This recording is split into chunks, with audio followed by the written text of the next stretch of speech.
Hello students, class 8 का mathematics का model paper है ये। आई होप आपकी प्रिपरेशन अच्छे से हो गई होगी। आप रिवीजन के लिए भी इसे इस्तेमाल कर सकते हैं, या फिर अगर आपका कुछ ऐसा डाउट होगा कि कोई चैप्टर छूट गया है, उसके लिए भी आप इसको कवर कर सकते हैं। इसमें से अगर आप प्रैक्टिस करेंगे तो आपका जो भी चैप्टर छूटा है उसका एक तरीके से रिविज़न हो जाएगा। ठीक है, चलिए तो स्टार्ट करते हैं। तो यहाँ पर आपका 80 मार्क्स का पेपर है, आपके 15 मार्क्स के MCQ क्वेश्चंस हैं। ठीक, चलिए तो देखते हैं। पहला MCQ क्वेश्चन है, बोल रहा है विच of the following is a perfect square number. आपको ऑप्शन दिए हुए हैं 4 नंबर्स। इसमें पूछ रहा है कि कौन सा जो होगा वो परफेक्ट स्क्वायर होगा। परफेक्ट स्क्वायर मतलब जिन दो नंबर्स को मल्टीप्लाई करने से आपको ये नंबर मिल जाए। 2 नंबर मतलब यहाँ पर आपके सेम नंबर्स होने चाहिए, है ना। तो देखो 200 का ऐसा कोई नंबर नहीं जैसे सेम नंबर से जैसे मल्टीप्लाई करें तो हमें 200 मिल जाए। 190 का भी नहीं है, 160 का भी नहीं है। 114 को अगर हम 12 × 12 करें तो हमें आंसर 144 मिल जाएगा। ठीक है, मतलब ये सेम नंबर्स से अगर हम मल्टीप्लाई करेंगे दैट मीन्स हम इसे बोल सकते हैं कि ये क्या है, 12 का स्क्वायर है। तो ये कैसा नंबर हुआ, एक परफेक्ट स्क्वायर हुआ। ठीक है, तो इसका आंसर ए हो जाएगा। सेकेंड बोल रहा है when a transversal cut 2 parallel lines. ठीक है, एक ट्रांसवर्सल 2 पैरेलल लाइंस को कट करती है। तो ये आपकी पैरेलल लाइंस हो गई और उसको कट करने वाला ये एक ट्रांसवर्सल हो गया। What is the sum of interior angles on the same side. तो जो आपका इंटीरियर एंगल्स बना सेम साइड पे, है ना, इधर भी बनेगा इधर भी बनेगा, तो जो सेम साइड पे बन रहा है इनका सम कितना होता है। तो ये प्रॉपर्टी होती है कि इनका सम कितना होता है, 180 डिग्री होता है। ठीक, नेक्स्ट है the mode of the data. Mode क्या होता है, तो कौन सा नंबर बार बार रिपीट हो रहा है। तो सबसे ज़्यादा कौन सा नंबर रिपीट हो रहा है, तो हम यहाँ पर देख सकते हैं कि 5 जो है वो हमें 1 2 बार 3 बार दिख रहा है। ये 3 को देखें तो 1 2 3 4 5 टाइम्स दिख रहा है ना। 2 1 2 2 ही बार दिख रहा है। तो हम देख रहे हैं सबसे ज़्यादा बार कौन सा नंबर रिपीट हो रहा है, 3 जो है वो सबसे ज़्यादा बार रिपीट हो रहा है। तो आपका मोड क्या हो जाएगा, इसका 3 हो जाएगा। ठीक है, अब बोल रहे हैं find out in which of the following it is necessary to arrange the data in ascending और डिसेंडिंग ऑर्डर। तो इनमें से कौन से मेथड को इस्तेमाल करते समय हमें डेटा को असेंडिंग या डिसेंडिंग ऑर्डर में अरेंज करना होता है। ठीक है, तो जैसे मोड अभी हमने निकाला तो कि हमने डेटा को अरेंज किया नहीं किया, है ना। प्रोबेबिलिटी में भी इसकी ज़रूरत नहीं होती है। अर्थमेटिक मीन में अगर आपने कर लिया तो अच्छी बात है, लेकिन अगर आप रैंडमली नहीं भी करेंगे ना तो भी आपके आंसर पे फ़र्क नहीं पड़ता। ठीक है, तो ये करना हमें कहाँ पे ज़रूरी होता है, मीडियन के केस में। ठीक, चलिए नेक्स्ट क्वेश्चन है the coefficient of the algebraic expression. ठीक, आपको एक एक्सप्रेशन दिया हुआ है -x² y का पावर 1। इसका कोएफिशिएंट पूछ रहा है। तो कोएफिशिएंट मतलब इनके सामने जो नंबर लिखा होता है ना, जो न्यूमेरिकल वैल्यू होती है वो क्या होगी। तो यहाँ पर कुछ नहीं लिखा है, तो जब कुछ भी ना लिखा रहे तब आंसर 1 होता है। देखिए अब आपके ऑप्शन में 1 भी दिख रहा है और साथ में -1 भी दिख रहा है। तो क्योंकि यहाँ पर सामने माइनस लगा है तो हमारा आंसर क्या हो जाएगा, -1। इसका कोएफिशिएंट क्या आएगा, -1। नेक्स्ट क्वेश्चन है the diagonals of which of the polygon bisects at right angles. तो इनमें से कौन सा जो डायगोनल है किस पॉलीगन का, वो राइट एंगल पे बाइसेक्ट करता है। ठीक है, तो कौन से वाले का जो है वो आपको डायगोनल्स राइट एंगल्स पे दिखेगा। तो अगर हम स्क्वायर को बनाए ना, ये स्क्वायर मान लेते हैं, तो इसके डायगोनल्स इस तरीके से बनते हैं। तो बोल रहा है जहाँ पर ये मिलते हैं ना उसको हम कहते हैं बाइसेक्ट करना, एक दूसरे से बाइसेक्ट करना। तो वो कहाँ कितना एंगल पे करते हैं, तो स्क्वायर के केस में ये एंगल जो है वो कितना होता है, 90 डिग्री होता है। जहाँ पे मिल रही है एंगल कितने का होगा, 90 डिग्री का होगा। ठीक है, तो आपका ऑप्शन क्या हो जाएगा, इसका स्क्वायर। ठीक, अब नेक्स्ट क्वेश्चन में देखते हैं। यहाँ पे 2 बार स्क्वायर लिखा गया है, ये वाला हटा दीजिए, ये ऑप्शन स्क्वायर जो है वो आपका सही होगा। At what price is the discount calculated. Discount हम किस पे कैलकुलेट करते हैं, तो डिस्काउंट जो है वो हमेशा किस पे कैलकुलेट होता है, वो होता है आपके MRP पे। ठीक है, जो आपके पैकेट से जो भी आप सामान खरीदते हैं उसके पीछे जो उसका मैक्सिमम रिटेल प्राइस लिखा होता है कि आप उसको मैक्सिमम कितने रुपए तक बेच सकते हैं, उस पर हम कैलकुलेट करते हैं डिस्काउंट को। ठीक, द नंबर 1 इज़ कॉल्ड, 1 को हम क्या कहते हैं, एडिटिव, यूनिट, मल्टीप्लिकेटिव आइडेंटिटी या मल्टीप्लिकेटिव इनवर्स। देखिए क्या होता है, जैसे मान लो 100 है ना, इसमें अपन ने 1 को मल्टीप्लाई किया तब भी आंसर क्या आ रहा है, 100 ही आ रहा है। ठीक है, तो यही क्या है, ये 1 जो है वो क्या है, मल्टीप्लिकेटिव आइडेंटिटी, इसको चेंज नहीं होने दे रहा है। ठीक है, 1 को आप किसी में भी मल्टीप्लाई कर लो आपको सेम नंबर ही मिलेगा। ठीक, तो ये क्या होगा, इसका आंसर 1 जो है उसे हम क्या कहते हैं, मल्टीप्लिकेटिव आइडेंटिटी बोलते हैं। ठीक, विच of the following is proper fraction. Proper fraction के लिए हमें ध्यान देना होता है कि ऊपर जो नंबर लिखा है वो नीचे वाले नंबर से छोटा हो, मतलब हम ये बोल सकते हैं कि डिनोमिनेटर क्या होना चाहिए, बड़ा होना चाहिए न्यूमरेटर से, तब वो फ्रैक्शन क्या होगा, आपका प्रॉपर फ्रैक्शन होगा। ठीक, तो देखते हैं कि इसमें आपका न्यूमरेटर छोटा है या बोलो डिनोमिनेटर बड़ा है। ठीक है, तो डी बड़ा है क्या, इसमें नहीं है, इसमें भी डी छोटा है, इसमें भी डी छोटा है, इसमें डिनोमिनेटर क्या है, इससे बड़ा है। ठीक है, ऊपर वाले नंबर से चेक करना है उसको। ठीक, नेक्स्ट क्वेश्चन है the sum of 2 and p will be. देखो सिंपल सा है, इसको आपको इस तरीके से दिया इक्वेशन के फॉर्म में लिखना है ना। तो बोल रहे सम मतलब प्लस होना, किसका किसका प्लस करना है हमको, 2 का और p का, तो 2 + p, तो ये हमें कौन से ऑप्शन में दिख रहा है, तो ये हमें ए ऑप्शन में दिख रहा है। ठीक है, the angle of a semi circle, इस सेमी सर्कल का जो एंगल होगा वो क्या होगा। ठीक है, तो देखो सेमी सर्कल ये हो गया, ऐसे अगर सर्कल का आधा कर दें तो अब सर्कल से अगर इस पॉइंट से इस पॉइंट पे मिलाकर हम कहीं पर भी अगर टच करती हुई दो लाइंस को ऐसे मिला दें, है ना, इस तरीके से अगर अपन मिला दें, ये लाइन ज़रूरी नहीं यही मिले, यहाँ पे कहीं पर भी, लेकिन दोनों एंड से अगर मिलाएं तो इसको हम बोलते हैं एंगल ऑफ सेमी सर्कल, और यहाँ पर जो एंगल बनता है ना वो होता है 90 डिग्री का। ठीक है, तो या फिर आप इसे बोल सकते हो 90 डिग्री, या फिर आप राइट एंगल भी लिख सकते हो, राइट एंगल या फिर 90 डिग्री भी बोल सकते हैं इसको। ठीक है, चलिए नेक्स्ट क्वेश्चन है the sum of 4 interior angles of a quadrilateral is. कोई भी क्वाड्रिलेटरल मतलब जो भी पॉलीगन जिसकी 4 साइड्स होती हैं, स्क्वायर, रेक्टेंगल, है ना, ट्रेपेजियम, तो जो भी ऐसा चीज़ जिसकी 4 साइड्स होती हैं वो एक क्वाड्रिलेटरल होता है। इसके इंटीरियर एंगल का सम, मतलब कि ये चारों एंगल का सम कितना होगा, तो ये होता है आपका 360 डिग्री। ठीक है, the value of diameter of a circle is, एक सर्कल है उसका डायमीटर ये हो गया। ठीक है, इज डैश द रेडियस, अब उससे रेडियस से पूछ रहे, तो मान लो कि ये O से A जो है वो रेडियस है और A से B जो है वो आपका डायमीटर है। तो यहाँ से यहाँ अगर R है तो यहाँ से यहाँ भी कितना हो जाएगा, R, मतलब हम ऐसा बोल सकते हैं कि A से B जो है वो 2 टाइम्स R है। ठीक, और AB जो है वो अपना डायमीटर है, A से B जो है वो क्या है अपना डायमीटर, तो डायमीटर इज़ 2 टाइम्स रेडियस, है ना। तो diameter of a circle is twice word भी आप यूज़ कर सकते हैं या 2 टाइम्स भी लिख सकते हैं, ट्वाइस द रेडियस, है ना। डायमीटर जो होता है वो रेडियस का डबल होता है। ठीक है, आप इज़ डबल द रेडियस ये वर्ड भी यूज़ कर सकते हैं। ठीक है, बोल रहे a match box has dash vertices. एक मैच बॉक्स मतलब कि क्यूबॉइड की शेप में दिखने वाला होता है, इस तरीके से दिखता है हमें मैच बॉक्स, है ना, बॉक्स की तरह। बोल रहे इसमें कितने वर्टिसेस होते हैं, वर्टिसेस मतलब ये जो आपको कॉर्नर्स दिख रहे हैं ना ये। ठीक है, तो काउंट कर लो कितने दिख रहे हैं हमें, 1 2 3 4 5 6 7 8, कितने वर्टिसेस हो गए, 8 हो गए। A cuboid has dash edges. ठीक है, कितने एजेस होते हैं, तो एजेस मतलब ये वाली जो साइड्स होती है ना ये, तो ये 1 2 3 4 5 6 7 8 9 10 11। ठीक है, और ये पीछे वाली 12, तो कितने एजेस हो गई इसकी, 12।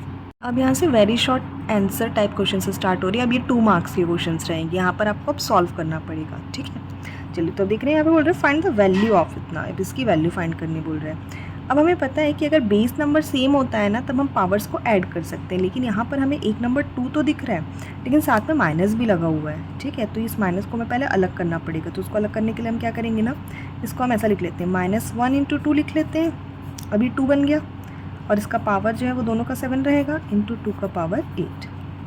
अब यहाँ से हम क्या कर सकते हैं ना कि पावर्स दोनों के साथ अलग अलग करके लिख देते हैं, -1 के पावर में भी 7 लिख लेते हैं और मल्टीप्लाई 2 के पावर में भी 7 लिख लेते हैं। ठीक है, और ये अपना × 2 to the power 8 रहेगा।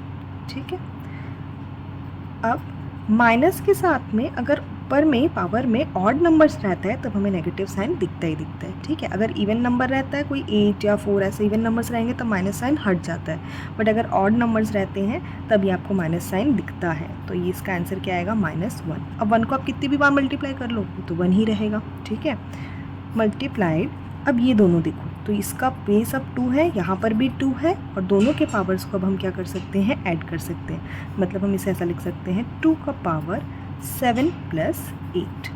ठीक है, तो ये अब कैसे दिखेगा, -1 × 2 का पावर 7 + 8 कितना हो जाएगा, 15। अब ये दोनों को मल्टीप्लाई कर लेते हैं। ठीक है, तो 2 × 1 = 2, साथ में आपका माइनस का साइन भी है। ठीक है, और पावर जो है वो इसकी कितनी रहेगी 15। नेक्स्ट क्वेश्चन में आते हैं। In the given figure triangle ABC आपको एक आइसोस्केलस ट्राइंगल दिया हुआ है। आइसोस्केलस मतलब जिसकी दो साइड्स इक्वल होती है। And the centre of the circle is situated on side BC, ठीक है, BC साइड पे एक ट्राइंगल इसके अंदर बना हुआ है। Find the value of angle B, हमको एंगल B की वैल्यू फाइंड करनी बोल रहा है, इसकी वैल्यू फाइंड हमें करनी है। ठीक है, तो देखो ट्राइंगल दिया है, आइसोस्केलस बोला तो कौन सी दो साइड बराबर है वो भी हमें बता दिया है। ठीक है, और किसको फाइंड करना है वो भी बता दिया है। ठीक है, अब देखो आइसोस्केलस ट्राइंगल होता है तो हमें पता है कि हमें देखो यहाँ पर side AB is equal to AC दिख रहा है। ठीक, अब हमें पता है प्रॉपर्टी कि अगर साइड्स इक्वल हैं तो इनके अपोजिट एंगल भी बराबर होंगे, मतलब इसका अपोजिट ये और इसका अपोजिट ये। तो हम बोल सकते हैं यहाँ से therefore angle B is equal to angle C, दोनों एंगल्स इक्वल होंगे। ठीक है, चलिए अब एक और प्रॉपर्टी यहाँ पर लगेगी कि अभी जो हमने फिलअप बनाते समय देखा था कि आपका जो सर्कल है उसमें अगर अपन आधा कर देते, दैट मीन्स सेमी सर्कल की अगर अपन बात करते हैं तो जो सेमी सर्कल का एंगल यहाँ पर जो एंगल फॉर्म हो रहा था वहाँ पे हमने लिखा कितने डिग्री का हो रहा था 90 डिग्री का। तो ये है एंगल ऑफ सेमी सर्कल। तो ये एंगल A पे कितने डिग्री का एंगल बनेगा 90 डिग्री का। ठीक है, तो हमको यहाँ से ये भी बात पता चल गई, A is equals to 90 degree. यहाँ पर आप लिख सकते हैं एंगल ऑफ सेमी सर्कल। ठीक है, एंगल ऑफ सेमी सर्कल। अब हमें B की वैल्यू फाइंड करनी है, तो अब हम लगा देते हैं एंगल सम प्रॉपर्टी। ट्राइंगल की एंगल सम प्रॉपर्टी क्या होती है कि तीनों ही एंगल्स का जो सम होता है वो 180 डिग्री होता है। मतलब हम बोल सकते हैं angle A plus angle B plus angle C is equals to 180 degree. ठीक है, A की वैल्यू में पता है 90 है, रख दो। B हमें पता है कैलकुलेट करना है। ठीक, और C और B इक्वल है ये बात हमें पता है, तो C की जगह भी हम B लिख लेते हैं क्योंकि दोनों इक्वल हैं। ठीक है, तो C की जगह भी क्या आ गया B आ गया, इज इक्वल्स टू 180 डिग्री। ठीक, अब 90 इधर प्लस में इधर जाएगा तो माइनस में, और एंगल B 2 बार है तो हम इसे 2 टाइम्स एंगल B लिख सकते हैं, और 90 को उधर भेज देते हैं, प्लस से उधर गया तो माइनस बन गया। तो हम बोलेंगे कि 2 times angle B is equal to हमें कितना दिख रहा है 90 डिग्री। ठीक, अभी 2 मल्टीप्लाई में इधर आएगा तो डिवाइड में हो जाएगा, तो हम बोलेंगे angle B is equals to 90 divide by 2। तो यहाँ से हमें एंगल B की वैल्यू मिल जाएगी, 90 को 2 से डिवाइड करेंगे तो 45 डिग्री। ये आपका आंसर आ गया। ठीक है, right the following polynomial in decreasing order of exponent of variable. ठीक है, जो आपको यहाँ पे पॉलिनोमियल दिया हुआ है इसमें आपको जो एक्सपोनेंट है उसको डिक्रीजिंग ऑर्डर में लिखना है। तो पहले पॉलिनोमियल को लाइन से लिख लेते हैं। तो हमें दिया है -12 m cube minus 9m plus 16 minus 6m square plus 8m। अब इसको डिक्रीजिंग ऑर्डर, एक्सपोनेंट के डिक्रीजिंग ऑर्डर में रखना है। तो एक्सपोनेंट देखो कितना दिख रहा है, यहाँ पे 3, यहाँ पे कुछ नहीं है मतलब 1, इसके पास कुछ नहीं है मतलब 0, यहाँ पे 2 और यहाँ पर भी 1। ठीक, तो इसको अपन अरेंज कर लेते हैं। डिक्रीजिंग ऑर्डर मतलब कि आपको बड़े से छोटे की तरफ जाना है। ठीक है, तो इसमें सबसे बड़ा कौन सा दिख रहा है, यही नंबर दिख रहा है m क्यूब। क्यूब के बाद कौन सा आ जाएगा स्क्वायर वाला 6m स्क्वायर। स्क्वायर के बाद कौन सा आ जाएगा पावर 1 वाला, तो ये दोनों रहे हमारे पावर 1 वाले। ठीक है, और इसके बाद आ जाएगा जिसका पावर 0 है, जिसके पास वेरिएबल नहीं है। तो इस तरीके से हमने क्या कर दिया, इसको डिक्रीजिंग ऑर्डर में अरेंज कर दिया उसके एक्सपोनेंट के अकॉर्डिंग। ठीक, चलिए नेक्स्ट क्वेश्चन है। If the number of sides of an polygon is 8। ठीक है, बोल रहा है कि कोई पॉलीगन है उसमें हमको नंबर ऑफ साइड्स मतलब n की वैल्यू दे दिया है, कितना है 8 है। Then find the sum of its interior angle. तो sum of its interior angle, ये क्वेश्चन आपको अलग से ना MCQ में भी पूछ सकता है कि sum of interior angles of a polygon का जनरल फार्मूला क्या होता है। ठीक है, तो जितने फार्मूलेज हैं ना उसको भी आप अच्छे से रिवाइज करते चलिएगा। ठीक, तो इसका फॉर्मूला होता है आपका n-2 इंटू 180 डिग्री। ठीक है, अब हमको n कितना दिया है 8 दिया है, तो 8 - 2 n की जगह रख दो 8 है ना, इंटू 180 डिग्री ऐसा बन जाएगा ये। तो 6 इंटू 180 डिग्री, इसे आप मल्टीप्लाई करेंगे, 18 6 108 और ये 0 का 0, तो आंसर कितना आ गया 1080 डिग्री। ठीक, चलिए नेक्स्ट क्वेश्चन में देखते हैं। इसे सॉल्व करना है और यहाँ पर x की वैल्यू फाइंड करनी है। तो ये कैसा हो जाएगा पहले इक्वेशन लिख लेते हैं 6x + 18 = 24। अब देखो 18 इधर प्लस में इधर जाएगा तो माइनस में, तो 6x = 24 - 18। 24 में से 18 को माइनस करोगे तो कितना बचेगा 6, तो हम बोलेंगे 6x = 6। अब ये मल्टीप्लाई में इसके साथ इधर जाएगा तो डिवाइड में आ जाएगा, तो x = 6/6, तो x = कितना हो जाएगा यहाँ पर 1 हो जाएगा।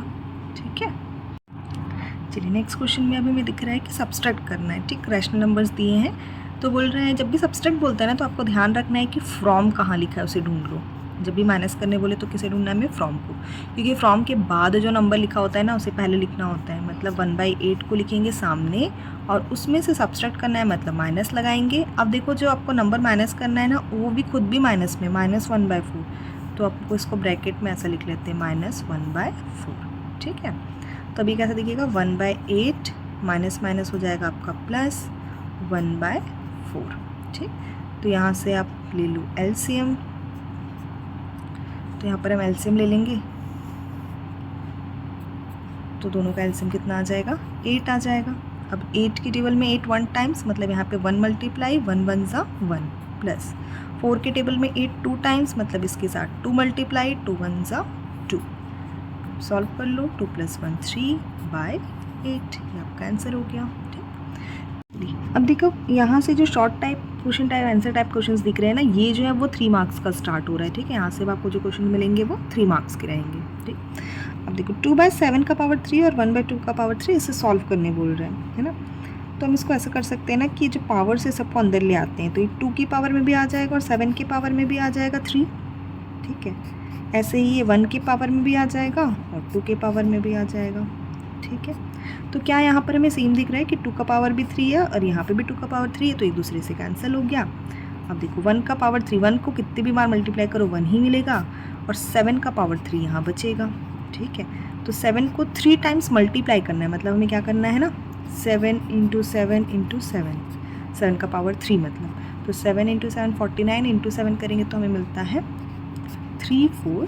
ठीक, तो ऊपर 1 का 1 रहेगा और नीचे 7 को आप सॉल्व करेंगे 3 टाइम्स मल्टीप्लाई करके, तो हमें आंसर कितना मिलेगा 343। ठीक, नेक्स्ट में बोल रहा है कि एक लाइन सेगमेंट बनानी है हमको 7.5 सेंटीमीटर की और उसको 3 इक्वल पार्ट्स में डिवाइड करना है। तो हम क्या करते हैं, पहले तो 7.5 सेंटीमीटर की एक लाइन सेगमेंट स्केल की हेल्प से बना लेते हैं। ठीक है, अब इसको नाम दे देते हैं, ये पॉइंट ए हो गया, ये पॉइंट बी हो गया।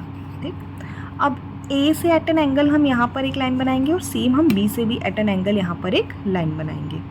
तो इधर पे ना मैंने ए पे भी 30 डिग्री पे हमने एक एंगल लेकर के इधर एक लाइन सेगमेंट एक्सटेंड कर दी है, और वैसे ही ना बी पे भी हमने क्या किया है 30 डिग्री का एंगल लेकर के, दोनों एंगल्स को मैंने सेम रखा है। ठीक है, 30 डिग्री का एंगल लेकर के नीचे की तरफ भी एक लाइन सेगमेंट ऐसी बना ली है। ठीक है, अब हमें ना डिवाइडर के हेल्प से, राउंडर के हेल्प से हमें क्या करना है इस पर, क्योंकि 3 इक्वल पार्ट्स बोल रहा है ना, तो 3 इक्वल पार्ट्स बनाने के लिए हमें 3 आर्क्स बनाने पड़ेंगे बराबर बराबर।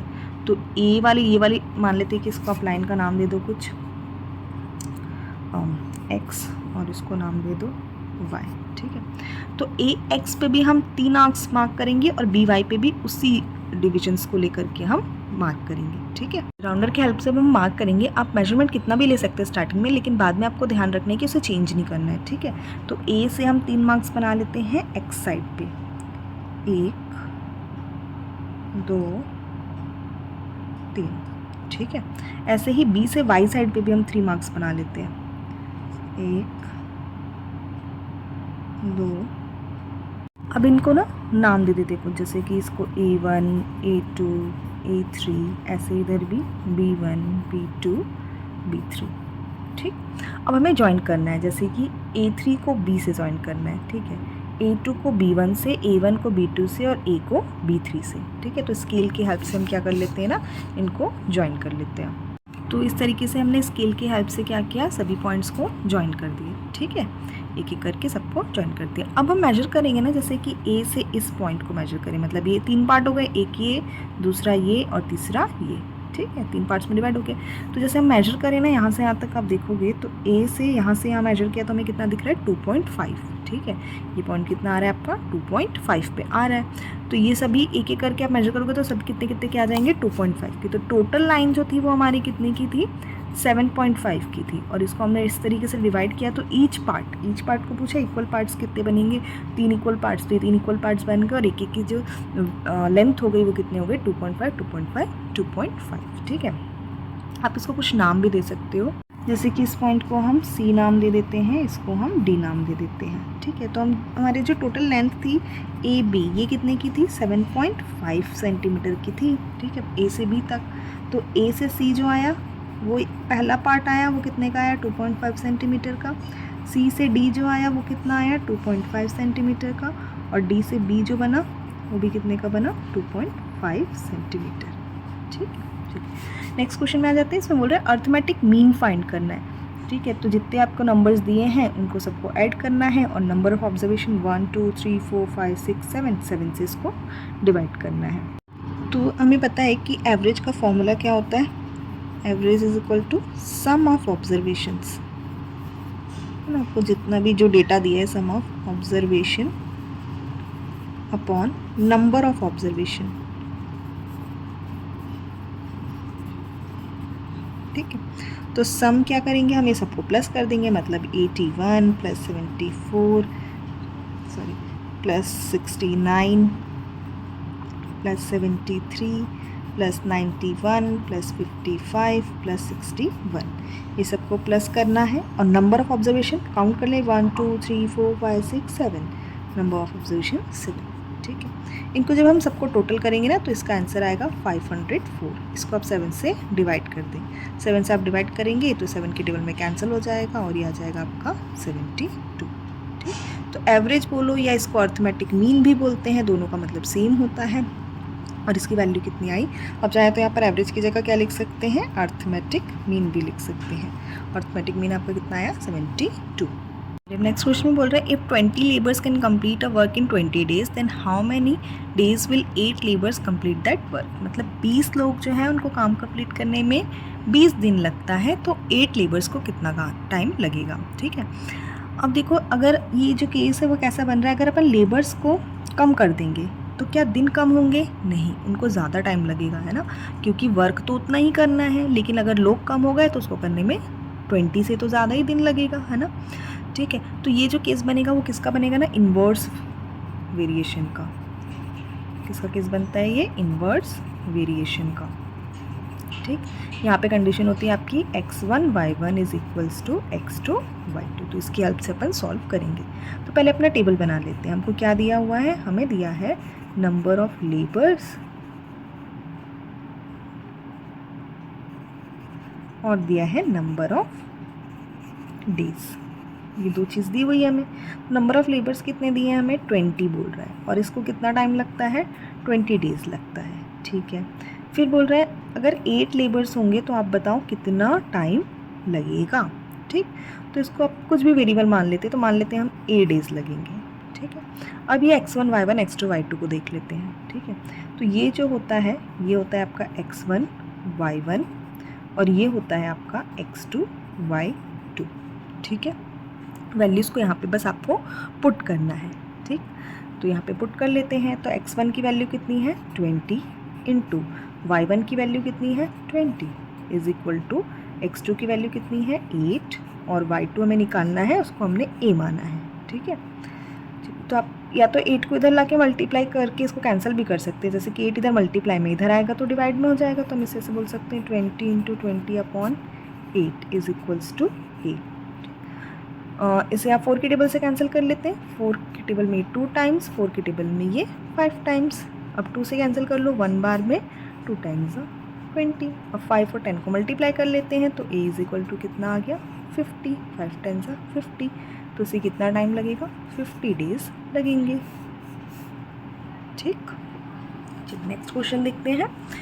यहाँ पे बोल रहे हैं the sum of 2 numbers is 64। 2 number का सम जो है वो 64 है और बोल रहा है साथ में if the second number is 3 times the first number. अब एक कंडीशन है क्या, रिलेशन भी दे रहा है कि सेकेंड नंबर जो है वो फर्स्ट नंबर का 3 टाइम्स है। तो हम मान लेते हैं कि फर्स्ट नंबर जो है वो x है। ठीक है। Let first number be x. ठीक है, तो पहले को x माने तो उसका 3 टाइम्स दूसरा नंबर है, तो सेकंड नंबर अपने आप क्या हो जाएगा, 3x हो जाएगा। सेकंड नंबर क्या हो जाएगा, 3x। ठीक है, अब क्या कंडीशन है, सम मतलब प्लस करना है दोनों नंबर्स को, तो x और 3x ये दो नंबर हमारे पास आ गए हैं, इनको आप सम मतलब प्लस करिए और इज मतलब इक्वल टू का साइन लगा दीजिए, और कितना है ये बोल रहा है 64। ठीक है, अभी क्वेश्चन बन चुका है, सॉल्व कर लेते हैं। 3 यहाँ पे कुछ नहीं मतलब 1 है, 3 + 1 4x इज इक्वल टू 64। 4 यहाँ मल्टीप्लाई में है, इधर जाएगा तो डिवाइड में आ जाएगा। ठीक है, इसे आप सॉल्व कर लेते हैं। 4 से आप 64 को डिवाइड कर लो, 1 टाइम्स 4 ये आपका आ जाएगा 624। तो आपका आंसर कितना आ गया, 16। तो एक नंबर जो है वो कितना हो गया, 16 है ना। फर्स्ट नंबर जो आया वो हमारा कितना आया, 16। First number is equal to 16। ठीक, अब सेकेंड नंबर क्या हो जाएगा, तो सेकेंड नंबर को हमने क्या माना था, 3x, मतलब 3 × x की वैल्यू कितनी आई है, 16। तो अब 3 × 16 करेंगे तो आंसर कितना आ जाएगा, 48। देयरफॉर नंबर्स क्या क्या हो गए आपके, नंबर्स आर 16, 48। चलिए, अब शॉर्ट आंसर टाइप क्वेश्चन में सेकंड टाइप है। अब ये जो क्वेश्चन है ना, ये 4 मार्क्स के स्टार्ट हो रहे हैं। ठीक है, चलिए देखते हैं। If the area of square shape is 961 square metre is, find the length of the side. ठीक है, बोल रहा है कि एरिया ऑफ स्क्वायर, तो हम फॉर्मूला लिख लेते हैं पहले। एरिया ऑफ स्क्वायर का क्या होता है, साइड इंटू साइड। ठीक है ना, या हम ऐसे भी बोल सकते हैं साइड स्क्वायर। ठीक, तो कितना दिया हुआ है हमें, ये 961 दिया हुआ है। हमें क्या निकालने बोल रहा है, लेंथ ऑफ द साइड, मतलब हमें चाहिए सिर्फ साइड। तो देखो ये स्क्वायर में था, उधर गया तो ये क्या हो जाएगा, रूट में हो जाएगा। ठीक, अब ऐसा नंबर हमें ढूंढना है जिनको मल्टीप्लाई करने से, जिसको 2 बार मल्टीप्लाई करने से सेम नंबर को हमें 961 मिले। तो ये नंबर होता है आपका 31। 31 × 31 करेंगे ना तो हमें कितना मिलेगा, 961। ठीक, तो आप ये भी बोल सकते हैं कि 961 का स्क्वायर रूट कितना होता है, 31। तो ये आपका आंसर हो गया, यूनिट लगा लेंगे मीटर्स। ठीक, चलिए next question, find the value of 52 × 48 using identities. अब डायरेक्ट मल्टीप्लाई करके आंसर लिखोगे ना तो इसमें मार्क्स नहीं मिलेगा, आपको आइडेंटिटी लगाना ही पड़ेगा। ठीक है, चलिए तो देखो 52 × 48 लिखा है, क्या हम इसको 50 को एक बेस नंबर मान सकते हैं, मतलब ये बोल सकते हैं कि हमारे पास अगर कोई नंबर 50 है, उसमें 2 प्लस करोगे तो 52 बन जाएगा, और 2 माइनस करोगे तो 48 बन जाएगा। ठीक है, तो इसको हम ऐसा लिख सकते हैं क्या, 50 + 2, और इसको लिख लें 50 - 2। ठीक, अब ये किस तरीके से दिख रहा है, तो हमें ये दिख रहा है एक आइडेंटिटी की तरह, a + b a - b, और इसका आंसर क्या आता है, a² - b²। तो यही आइडेंटिटी को हमको यूज़ करना है, उसे सॉल्व करना है। तो a की वैल्यू कितनी है हमारे पास, 50, और b की वैल्यू कितनी है, 2 है ना। तो यहाँ पे रख दो, a की वैल्यू 50, मतलब ये हो जाएगा 50 का स्क्वायर माइनस 2 का स्क्वायर। 50 का स्क्वायर कितना होगा, 50 का स्क्वायर होगा 2500। ठीक है, माइनस 2 का स्क्वायर 4। ये दोनों को सॉल्व कर लेंगे। ठीक है, तो आपका आंसर आ जाएगा 24। क्वेश्चन नंबर 15 में बोल रहे हैं, find the base of the triangle was perpendicular from the apex. Apex मतलब टॉप से, उसका जो परपेंडिकुलर डिस्टेंस है वो आपको दिया हुआ है। एरिया दिया हुआ है 26। ठीक है, तो एरिया दिया है और हाइट दिया है बोल सकते हैं आप, और आपको बेस फाइंड करने बोल रहे हैं। तो हम एरिया ऑफ ट्रायंगल का फॉर्मूला लगाते हैं। Area of triangle, area of triangle क्या होता है, हाफ बेस इंटू हाइट। ठीक, तो एरिया में दिया है कितना, 26 लिख लेते हैं। हाफ बेस कितना दिया हुआ है, तो हमें निकालना है बेस, तो ठीक है, इंटू हाइट। हाइट हमें कितना दिया है, 6.5।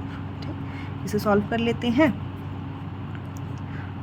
बेस को ही रहने देते हैं, ये आपका डिवाइड में है तो इधर जाएगा तो मल्टीप्लाई में आ जाएगा। 6.5 यहाँ पर आपका किस में है, मल्टीप्लाई में, इधर आएगा तो डिवाइड में। ठीक है, पॉइंट को हटा लेते हैं तो यहाँ 0 बन जाएगा। 13 की टेबल में देखो ये 2 टाइम्स में आता है और ये 5 टाइम्स में आता है। ठीक है, 13 × 5 = 65, 13 × 2 = 26। 5 से कैंसिल कर लो 20 को, ये 1 बार में, ये 4 बार में। 4 और 2 मल्टीप्लाई हो जाएंगे तो बेस कितना आ जाएगा, 4 × 2 = 8। सभी आपके सेंटीमीटर में थे तो ये यूनिट भी सेंटीमीटर में रहेगी। ठीक है, चलिए नेक्स्ट क्वेश्चन देखते हैं। Find the length breadth and height of rooms. The length breadth and height of rooms आपको दिया हुआ है। लेंथ 5 मीटर दी हुई है, ब्रेड्थ आपको 4.5 मीटर दी हुई है और हाइट आपको 3 मीटर दी हुई है। अब बोल रहे हैं कि इस रूम के अंदर अगर अपन एयर फिल कर दें, तो जैसे मान लेते हैं कि ये रूम है, इसके अंदर एयर फिल करेंगे तो ये एयर कहाँ पर फिल होगी, तो एयर इसके पूरे वॉल्यूम में फिल होगी, है ना। तो मतलब हमें क्या करना है, वॉल्यूम का फॉर्मूला लगाना है, ठीक है। अब वॉल्यूम किसका, तो रूम जो होता है वो किस शेप का होता है, तो ये आपका क्यूबॉइड के शेप का होगा, ठीक है। अब क्यूब क्यों नहीं होगा, तो क्योंकि तीनों डिस्टेंस आपको अलग अलग दी हुई है, तीनों साइड्स, ठीक है। तो यहाँ पर वॉल्यूम का फॉर्मूला क्या होता है, length into breadth into height. Values को पुट कर लेते हैं, 5 इंटू 4.5 इंटू 3, ठीक है। इसे सॉल्व कर लेते हैं तो आपका आंसर कितना आ जाएगा, 67.5 मीटर में है सभी वैल्यूज़, तो मीटर क्यूब बनेगा, ठीक है, क्योंकि वॉल्यूम का जो यूनिट होता है वो क्यूब में होता है। ठीक, अब नेक्स्ट टाइप का क्वेश्चन है लॉन्ग आंसर टाइप क्वेश्चंस, ठीक है। अभी आपके 5 मार्क्स के हैं, ठीक। चलिए अब यहाँ पे आपको बोल रहा है कि डिवाइड करना है एक पॉलिनोमियल को एक पॉलिनोमियल से, और साथ में आपका क्वेश्चन भी बताना है, ठीक है, और बताना है कि वो उसका फैक्टर है कि नहीं है। तो हम कब बता सकते हैं कि फैक्टर है कि नहीं, अगर आपका रिमाइंडर 0 आता है तब हम बोलेंगे कि फैक्टर है। तो चलिए डिवाइड करके देखते हैं। x² - 11x + 30, इसको हमें डिवाइड करना है x - 5 से। तो हम फर्स्ट टर्म्स को देखते हैं, है ना। यहाँ पे जो फर्स्ट टर्म है और यहाँ जो फर्स्ट टर्म है, इसका पावर 1 है, इसका पावर 2 है, ठीक है। मतलब हमें x का पावर कितना बनाना है, 2 बनाना है। तो हमारे पास एक x ऑलरेडी है, तो अब हम एक x से मल्टीप्लाई कर देते हैं, ठीक। तो ये हो जाएगा आपका x - 5 से मल्टीप्लाई, ठीक। मतलब हमने किसको सेलेक्ट किया, x को, ताकि हम x और x को मिला के यहाँ पे x का पावर 2 कर सकें, ठीक है। साथ में हमें चेक करना पड़ता है, कई बार यहाँ पे नंबर्स अगर लिखे रहते तो वैसे तो यहाँ पे कोई नंबर नहीं है, मतलब 1 है, तो यहाँ पर हमें कोई दिक्कत नहीं आ रही है उसकी वजह से, ठीक है। चलिए अब x और x - 5 को मल्टीप्लाई करना होगा आपको, तो ये बन जाएगा x² - 5x, और ये जो टर्म आया ना, इसको इसके नीचे अरेंज कर दो, x² - 5x। अब डिवाइड करने के लिए माइनस करना पड़ता है, और पॉलिनोमियल्स में माइनस करने के लिए टर्म्स का साइन चेंज करना पड़ता है। जो नीचे नंबर्स हैं इनका, ये प्लस में है तो क्या बन जाएगा माइनस, ये माइनस में तो क्या बन जाएगा प्लस, इससे ये कैंसिल। अब देखो ये माइनस में है और ये 5 प्लस में हो गए, तो प्लस माइनस माइनस होगा, मतलब 6x बनेगा। 11 जो है वो बड़ा नंबर है, वो माइनस में, तो यहाँ पे माइनस में 6x, ठीक है। प्लस 30 को नीचे उतार लो, ठीक। अब यहाँ पे नेक्स्ट टर्म क्या लिखना पड़ेगा, तो फिर से हमें फर्स्ट टर्म्स को चेक करना है, ठीक। अब देखो वेरिएबल को x, यहाँ पे भी पावर 1 है, यहाँ पे भी पावर 1 है, मतलब बराबर है, हमें x की ज़रूरत नहीं है, ठीक है। अब नंबर्स को देखते हैं, तो यहाँ पे 1 है, यहाँ पे 6 है, तो 1 के टेबल में 6 कितनी बार में आएगा, 6 बार में आएगा, ठीक है। यहाँ पे साइन प्लस का है, यहाँ पे माइनस का है, तो प्लस माइनस माइनस, ठीक। मतलब अब हमें -6 से मल्टीप्लाई करना है x - 5 को, ठीक। चलिए मल्टीप्लाई करिए, तो ये हो जाएगा -6x माइनस माइनस प्लस 6 × 5 = 30। इस टर्म को इसके नीचे अरेंज कर दो, -6x + 30, ठीक। अब नीचे वाले नंबर को फिर से आप साइन चेंज करोगे, तो माइनस का प्लस और प्लस का माइनस, ठीक। तो ये तो आपस में कैंसिल हो गए, और ये भी आपका 30 प्लस में एक माइनस में, ये भी आपका कैंसिल हो गया, तो रिमाइंडर आपका 0 बचा। तो कोएफिशिएंट की वैल्यू जो है वो कितनी है आपकी, ये आपकी कोएफिशिएंट की वैल्यू आई x - 6, और रिमाइंडर कितना आया, 0 आया। तो हमने कंडीशन चेक कर ली, रिमाइंडर 0 है, therefore it is a factor, वो उसका फैक्टर होगा, ठीक। चलिए 17 वाले क्वेश्चन में ना आपको एक ऑप्शन का भी क्वेश्चन मिलेगा, तो या तो आप ये वाला बनाइए या फिर वो वाला बनाइए। तो मैं यहाँ दोनों बता दे रही हूँ, आप किसी एक को ही सॉल्व करेंगे एग्जाम में। ये इसका ऑप्शन वाला क्वेश्चन है, ठीक है। इसमें थोड़ा सा पावर जो है वो ऐसा लिखा है, x² - y² और 3x - 5y, इसको सॉल्व करना है, ठीक। सॉल्व करना मतलब ब्रैकेट ओपन कर देना है आपको, मतलब x² को इसके साथ और इसके साथ मल्टीप्लाई करना है एक बार। तो कैसे लिखेंगे, x² 3x के साथ मल्टीप्लाई होगा, 3x के साथ होगा, माइनस x² 5y के साथ भी मल्टीप्लाई होगा, ठीक है। फिर ये y² वाला टर्म भी इसके साथ भी मल्टीप्लाई होगा, इसके साथ भी, तो माइनस है तो plus minus minus 3x y² हो गया। अभी माइनस माइनस प्लस हो गया, यहाँ पे 5 × 1 = 5, और y का पावर यहाँ पे 1 है, यहाँ पे 2 है, तो 2 + 1 3, ठीक है। यहाँ पे भी ऐसे सॉल्व कर लेते हैं, 3x का पावर यहाँ पर 1 है, यहाँ पे 2 है, तो पावर ऐड हो जाएंगे, 2 + 1 3 -5y x² minus 3xy² plus 5y³।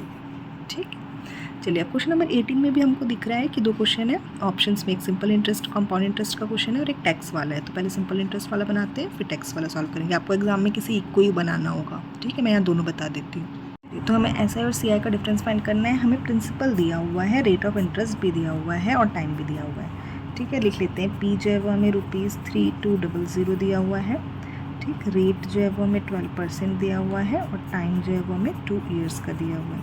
पहले हम SI निकाल लेते हैं, फिर CI निकाल लेंगे, सिंपल इंटरेस्ट और कंपाउंड इंटरेस्ट निकाल लेंगे, फिर दोनों को माइनस कर देंगे। ठीक, तो SI का फॉर्मूला क्या होता है? P × R × T/100। वैल्यूज़ को रख देते हैं, तो 3200 × 12 × टाइम 2 है अपॉन 100।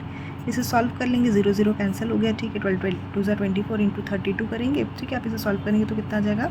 768 रुपीज़। ठीक, ये SI आ गया। अब CI का फॉर्मूला लगाते हैं। तो CI के लिए हमें पहले क्या निकालना पड़ेगा? अमाउंट निकालना पड़ेगा। ठीक, तो अमाउंट का फॉर्मूला लिख लेते हैं। क्या होता है? P1 + R/100 to the power, time का T या N भी लिखा जाता है की जगह, ये अमाउंट का फॉर्मूला होता है। ठीक है, इसमें से आप P को माइनस कर दो, प्रिंसिपल को माइनस कर दो, तो ये CI बन जाता है। आप ऐसे भी कर सकते हो या फिर अगर आपको डायरेक्ट CI का फॉर्मूला पता है ना, आप ऐसे भी कर सकते हो। देखो क्या बन जाता है ना, यहाँ से आप P कॉमन निकाल लो, P कॉमन आ जाएगा तो ये बन जाएगा आपका 1 + R/100 to the power N, और यहाँ से P बाहर आया तो -1।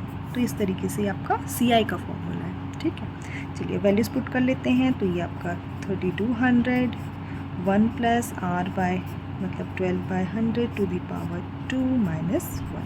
ठीक, तो ये जाएगा आपका 3200 और यहाँ पे आएगा 112 100 + 12 112 अपॉन 100। कितनी बार लिखना है इसको? 2 बार लिखना है। ठीक, -1। ठीक है, अब इसको मल्टीप्लाई करना पड़ेगा और -1 से उसको आप माइनस करेंगे। यहाँ से आप इसे कैंसिल भी कर सकते हैं ना, तो ये कैंसिल करेंगे, 2 की टेबल से कर लेते हो तो ये 56 और ये 50, और ये भी कैंसिल हो जाएगा 56/50। ठीक है, अब इसको आपस में मल्टीप्लाई कर लेते हैं। तो 56 × 56 करेंगे ना, तो ये कितना बन जाएगा आपका? ये 3200 तो ऐसे ही आएगा, और इसको मल्टीप्लाई करेंगे तो ये आएगा आपका 3136 अपॉन 5 × 25 और दोनों का 0 -1। ठीक है, तो अब ये सॉल्व कैसे होगा? 3200 तो आपका मल्टीप्लाई में है, यहाँ एलसीएम लेना पड़ेगा, तो 2500 एलसीएम में आ गया, 3136। अब ये इधर जाके मल्टीप्लाई होगा, तो यहाँ पे -2500 क्योंकि 1 है, 1 से मल्टीप्लाई हुआ। ठीक, अब इसे आप 3200 को ऐसे ही रहने दीजिए। इसे सॉल्व करेंगे तो ये आएगा आपका 636/2500। 0 0 से 0 0 कैंसिल कर लो, इसको आपस में मल्टीप्लाई करोगे। ठीक है, तो ये बन जाएगा आपका 20352 और इसे 25 से डिवाइड करना पड़ेगा, तब आपका आंसर आ जाएगा। इसको आप डिवाइड करेंगे तो आपका आंसर मिलेगा 814.08 रुपीज़। ये किसका आंसर आया? CI का। हमें क्या फाइंड करना है? CI - SI। ठीक है, देखो CI ज़्यादा है, SI कम है ना, तो CI - SI होगा। डिफरेंस फाइंड करना था, मतलब 814.08 में से -6768, इसको आपको माइनस करना पड़ेगा। तो माइनस करेंगे तो हमारा आंसर आ जाएगा ₹46.08। अब ये टैक्स वाला क्वेश्चन उसके ऑप्शन का है, सिंपल इंटरेस्ट और कंपाउंड इंटरेस्ट का। ठीक है, यहाँ पे क्या बोल रहा है? आपको बताना है कि टैक्स कितना लग रहा है प्रोडक्शन पे। ठीक, तो कुछ चीज़ बना रहे हैं, प्रोडक्शन कॉस्ट हो रहा है, तो प्रोडक्शन कॉस्ट पे उसको बनाने पे 11% आपको टैक्स देना पड़ेगा। तो 11% टैक्स किसका निकालना है? जो प्रोडक्शन कॉस्ट लग रहा है उसका। तो पहले हम लिख लेते हैं कि प्रोडक्शन कॉस्ट कितना है। Production cost is equals to ₹12, 1 2 3 4। ठीक है, तो इतना प्रोडक्शन कॉस्ट है। अब टैक्स कितना लग रहा है? तो ये बोल रहा है 11%। ठीक है, 11% ऑफ इतने का 11% आपको टैक्स पे करना है। ठीक है, तो 11% मतलब 11/100 इंटू 12, 1 2 3 4, 0 0 कैंसिल, 11 और 12 मल्टीप्लाई करेंगे तो 132 1 0 यहाँ पर आपका आ जाएगा। ओके, 0 आ जाएगा। इतना रुपीज़ उसे ऐसा टैक्स पे करना पड़ेगा। क्वेश्चन नंबर 19 में भी देखिए यहाँ पर 6 मार्क्स का क्वेश्चन है, 19 और 20 दोनों में ही ऑप्शन दिया हुआ है, तो आपको कोई एक ही बनाना रहेगा। मैं आपको दोनों बता देती हूँ। साथ में ये ध्यान रखेंगे कि आपका हो सकता है पेपर में ही आंसर्स लिखने पड़े, आपको अलग से कोई आंसर शीट ना मिले, तो आप इस बात का ध्यान रखेंगे कि आपकी मिस्टेक कम से कम हो, ताकि आप ज़्यादा कटपिट ना करें, क्योंकि अलग से कोई आंसर शीट आपको नहीं मिलेगी लिखने के लिए।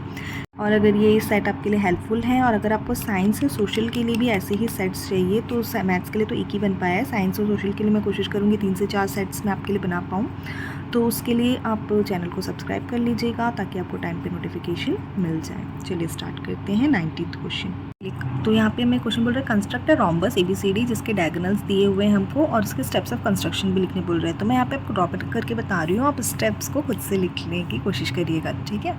चलिए, तो देखो सबसे पहले ना हम एक रफ ड्रॉ बना लेते हैं। तो हमें बोल रहा है कि डायगोनल्स की हेल्प से बनाना है ना, तो जो डायगोनल्स होते हैं रोम्बस के, उसको हमें ध्यान रखना है कि वो एक दूसरे को ना 90 डिग्री पे बाइसेक्ट करते हैं। मतलब कि एक अगर AC ऐसा है मान लो डायगोनल, तो दूसरा वाला जो होगा वो BD जो होगा वो इसको क्या करेगा, 90 डिग्री पे इस तरीके से बाइसेक्ट करेगा, ठीक है। चलिए, अब BD को आप ऐसे भी लिख सकते हैं, या B को इधर, D को इधर, ऐसा भी लिख सकते हैं, ठीक। चलिए, तो ये BD जो बना इस तरीके से, ठीक, ये दोनों एक दूसरे को 90 डिग्री पे बाइसेक्ट कर रहे हैं, ठीक। रोम्बस को कंप्लीट कर लेते हैं, इस तरीके से आप इसे ज्वाइन कर लो, तो ये क्या बन गया, आपका रोम्बस बन गया। अब देखो ये जो AC था ना, ये हमें दिया हुआ है कितना, 6 सेंटीमीटर, ये तो समझ में आ गया 6 सेंटीमीटर। हमारे लिए इंपॉर्टेंट होगा ये BD, ठीक है। तो ये सेंटर से होते हुए जाएंगे एक दूसरे को ना, ये एक दूसरे को बाइसेक्ट भी कर रहे हैं, ये भी ध्यान रखेंगे हम, ठीक।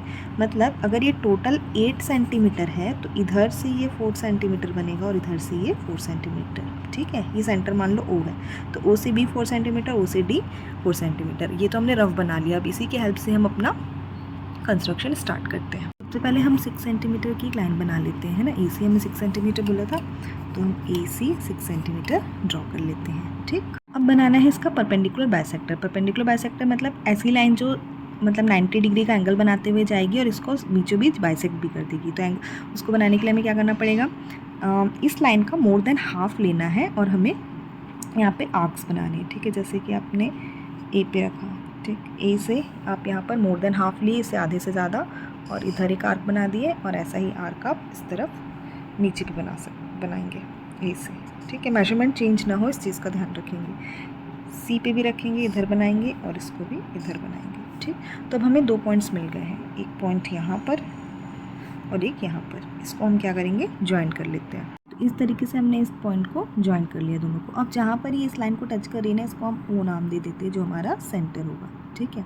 अब हमें पता है ये वाली जो लाइन है, इसमें O से ऊपर भी 4 सेंटीमीटर बनाना है, और O से इधर भी हमें 4 सेंटीमीटर बनाना है, जो कि हमने रफ ड्रॉ में देखा था। O से ऊपर भी 4 सेंटीमीटर, O से नीचे भी 4 सेंटीमीटर, ठीक है। इसमें अपन मेजरमेंट ले लेते हैं, इसको कितना ले लेते हैं हम, 4 सेंटीमीटर का ले लेते हैं, ठीक है। तो ये 4 सेंटीमीटर हो गया। अब O पे रखेंगे, और O से रख के यहाँ पर मार्क करेंगे 4 सेंटीमीटर के लिए, और इधर भी मार्क करेंगे हम 4 सेंटीमीटर के लिए, ठीक है। अब ये पॉइंट्स मिल गए हैं, अब हम इन्हें ज्वाइन कर लेंगे। तो ये एक पॉइंट है आपका, और एक ये पॉइंट है, ठीक है। तो ये आपका पॉइंट D नाम दे देते हैं, और ये आपका पॉइंट B, ठीक। अब इनको ज्वाइन कर लेते हैं। तो इस तरीके से आपका रोम्बस कंप्लीट हो गया है, ठीक है।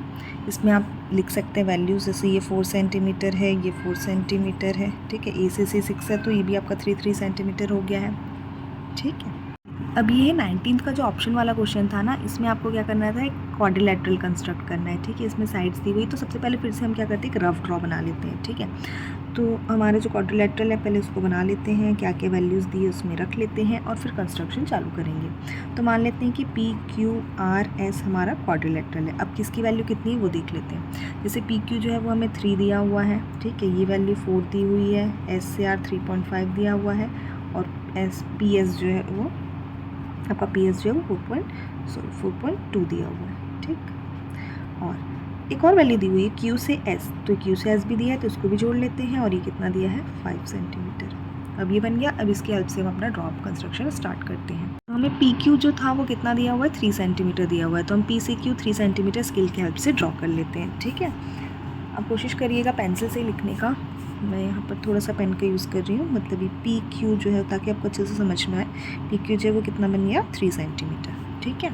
अब P से और Q से हम S की तरफ जा सकते हैं, है ना। तो Q से हमें 5 सेंटीमीटर लेकर के ना S वाले पॉइंट पे पहुंचेंगे। तो हम एक 5 सेंटीमीटर लेते हैं मेजरमेंट और Q से ड्रॉ। अपने कंपास पे स्केल की हेल्प से 5 सेंटीमीटर का वैल्यू ले लिया है। अब हम इसे कहाँ पे रखेंगे, Q पे रखेंगे। Q पे रख के एक आर्क बना लेंगे इस तरीके से, ठीक है। अब हम Q से S की तरफ तो चले गए। अब P से S वैल्यू कितनी, तो 4.2। तो अब हम इसे सेट करके 4.2 करते हैं और एक और आर्क बना लेते हैं। अब ये वैल्यू कितनी हो गई, 4.2 हो गई है, ठीक है। अब यहाँ पर हम P पे रखते हैं कंपास को, एक एंड को, और यहाँ से हम 4.2 को इस पर जो S वाला जो हमने पहले मार्क किया था उसी के ऊपर इस तरीके से मार्क कर लेते हैं, ठीक। तो ऐसा करने से हमें एक पॉइंट मिल गया, आपको दिख रहा होगा ये एक पॉइंट मिल गया है, ठीक। ये पॉइंट हमारा S है। अब इसको P से और Q से हम पहले ज्वाइन कर लेते हैं। अब देखो S हमें मिल गया, S से R 3.5 है, तो हम ना इसमें कंपास में 3.5 इसमें मेजर कर लेते हैं, ठीक है। तो ये 3.5 हो गया है। अब हम इसे S पे रख के मार्क करते हैं, ठीक। तो इस तरीके से हमने एक मार्क बना लिया। अब Q से लेंगे तो Q से हमें कितना चाहिए, 4 सेंटीमीटर चाहिए। तो अब हम अगेन इसको 4 सेंटीमीटर लेकर के अपना आर्क कंप्लीट करते हैं। हमने 4 सेंटीमीटर ले लिया है, ठीक है। अब Q पे रखते हैं और यहाँ से हम इस पर जो पहले बनाया था उस पर बनाते हैं अपना आर्क, ठीक है, मार्क करते हैं। तो इस तरीके से हमें कौन सा पॉइंट मिल गया है, तो जो हमारा R पॉइंट था वो हमें मिल गया है, ठीक है। अब R को S से ज्वाइन कर लेते हैं और R को Q से ज्वाइन कर लेते हैं। करने से इस तरीके से हमारा क्वाड्रिलेटरल कंप्लीट हो गया। अब आप इसमें वैल्यूज़ जो थी वो लिख लीजिए। ये आपका 4 सेंटीमीटर बना है, ये आपका 5 सेंटीमीटर मार्क किया था हमने, ये हमारा 3.5 सेंटीमीटर है, ठीक है, और ये जो है ये 4.2 सेंटीमीटर है। इस तरीके से कंप्लीट हुआ। आपको स्टेप्स ऑफ कंस्ट्रक्शंस भी लिखने होंगे, तभी आपको पूरे मार्क्स मिलेंगे, उसका ध्यान रखेंगे आप। कंस्ट्रक्शन वाले क्वेश्चंस देख लिए। अब क्वेश्चन नंबर 20 जो आपके आपका लास्ट क्वेश्चन है, इसमें भी ऑप्शन दिया हुआ है, ठीक है। चलिए तो देखते हैं। बोल रहे हैं radius of a cylindrical tank is 2.8 metres, ठीक। रेडियस दिया हुआ है, हाइट दिया है। कैसा बोल रहा है, सिलेंड्रिकल टैंक है ना, एक सिलेंड्रिकल टैंक है, इसका आपको रेडियस दिया हुआ है और हाइट दिया हुआ है। बोल रहे कैपेसिटी फाइंड करो। कैपेसिटी मतलब इसके अंदर कितना पानी या जो भी चीज़ वो आ सकता है। तो कैपेसिटी मतलब क्या होता है, वॉल्यूम फाइंड करने बोल रहे हैं, ठीक है। तो वॉल्यूम ऑफ सिलेंडर का फॉर्मूला क्या होता है, volume is equals to pi R square H, ठीक। R हमें दिया हुआ है 2.8 मीटर और हाइट H भी हमें दी हुई है कितनी, 3.5 मीटर, ठीक। दोनों की यूनिट सेम है तो हमें कोई दिक्कत नहीं है। यहाँ पे वैल्यूज पुट करते हैं। पाई कितना होता है 22/7, R की वैल्यू 2.8, स्क्वायर है मतलब 2 बार लिखना पड़ेगा, इंटू H 3.5, ठीक है। चलिए इसे सॉल्व कर लेते हैं। तो ये 7 के टेबल में 1 टाइम्स में, और ये आपका चला जाएगा 7 के टेबल में 5 टाइम्स में। पॉइंट लगाए तो आप यहाँ पर पॉइंट लगा लीजिए।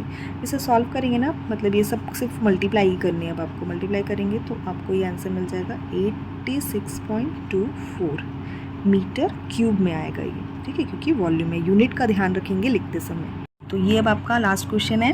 वैसे ये ऑप्शन का क्वेश्चन है, आपको एक ही क्वेश्चन बनाना होगा, लेकिन मैं यहाँ पर आपको दोनों ही सॉल्व करके बता दे रही हूँ, ठीक है। चलिए कर्व्ड पार्ट बताना है आपको सिलेंडर का। तो आपको पता है कि सिलेंडर का कर्व्ड पार्ट जो होता है, कर्व्ड सरफेस एरिया जो होता है, उसका फॉर्मूला होता है 2πRh, ठीक। अब हमें वैल्यूज़ कौन कौन सी दी हुई है, तो मैं बोल रहा है कि कर्व्ड सरफेस एरिया ही दिया हुआ है, मतलब कर्व्ड सरफेस एरिया का ही वैल्यू में दिया हुआ है कितना, 1000 पाई, ठीक है, centimetre square, square centimetre. Diameter दिया हुआ है, तो डायमीटर जो है वो हमें 20 सेंटीमीटर दिया हुआ है, ठीक। आपको हाइट बतानी है, हाइट कैलकुलेट करना है, ठीक है। अब देखिए हमें रेडियस की ज़रूरत है, तो यहाँ से हम R कैलकुलेट कर लेते हैं। ये क्या हो जाएगा, हाफ हो जाएगा डायमीटर का, 10 सेंटीमीटर, ठीक है। वैल्यूज पुट कर लेते हैं इस फॉर्मूले में। तो ये हो जाएगा आपका 1000 पाई CSA 1002 इंटू पाई को पाई रहने देते हैं। देखो यहाँ पे पाई में दिया है ना, तो उसको कैंसिल करने में आसान होगा, वैसे ही रहने देना, ठीक है। R जो है वो 10 है और H आपको कैलकुलेट करना है, ठीक। H कैलकुलेट करना है तो H को यहीं रहने दो और बाकी सब टर्म्स को इधर ले आओ। तो ये हो जाएगा 1000 पाई अपॉन 2 पाई मल्टीप्लाई में इंटू 10, ठीक है। ये सब मल्टीप्लाई में थी, इधर आए तो डिवाइड में। 0 से 0 कैंसिल, पाई से पाई कैंसिल, 2 की टेबल में 1 टाइम्स, ये 50 टाइम्स। तो H इज इक्वल्स टू हमें आंसर मिल चुका है कितना, 50। और सभी चीज़ें आपकी सेंटीमीटर में थी, है ना, तो ये 50 सेंटीमीटर आपका आंसर हो जाएगा H इज इक्वल टू, ठीक है। आई होप आपके लिए हेल्पफुल होगा। अगर आपको फिर से साइंस या सोशल के लिए चाहिए सेट्स तो आप प्लीज़ चैनल को सब्सक्राइब करिए ताकि आपको टाइम से नोटिफिकेशन मिल सके। और अगर ये वीडियो अच्छा लगा हो तो इसे लाइक करिए।